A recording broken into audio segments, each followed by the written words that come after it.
سلامونه ستړي مشئ، وخت مو په خیر. پام وکړئ د یاران ټي وي یوټیوب چینل څخه د نن ورځې تازه او مهمو خبرونو ته. تحریک طالبان پاکستان وایي چې امنیتي ځواکونو ته د دندو پرېښودو موده پای ته رسېدلې، نورې پالمې راته د منلو وړ نه دي.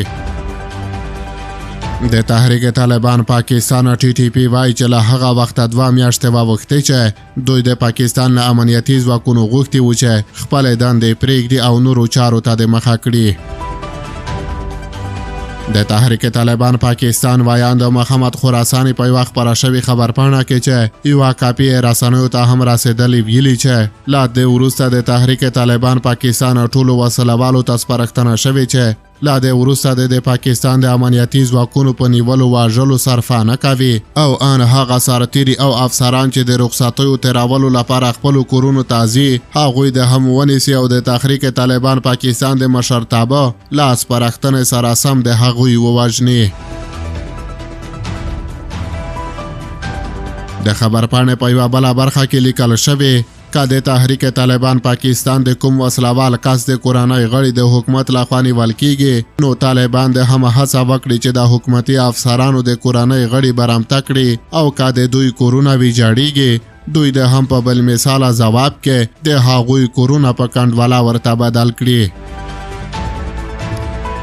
تر اوسه د پاکستان امنیتي ادارو د دغه خبرپاڼې په اړه غبرګون نه دی ښودلی، خو 2 میاشتې وړاندې تحریک طالبان پاکستان د دغه خبرداري ترڅنګ لا ټولو امنیتي ځواکونو غوښتي وو چې خپلې دندې د خوشې کړي. دا دی له هغه وخته 2 میاشتې تېرې شوي، خو دا چې وړاندې به څه کیږي ښایي اوس ورته د ځواب موندنه ګرانه وي.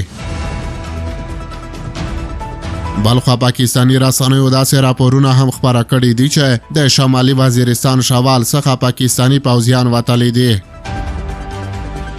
د ډسمبر په 11مه نیټه ځایي خلکو رسنیو ته ویلي دي چې پاکستانی پوځ د شمالي وزیرستان څخه وتلی او یوازې پولیس پاتې دي.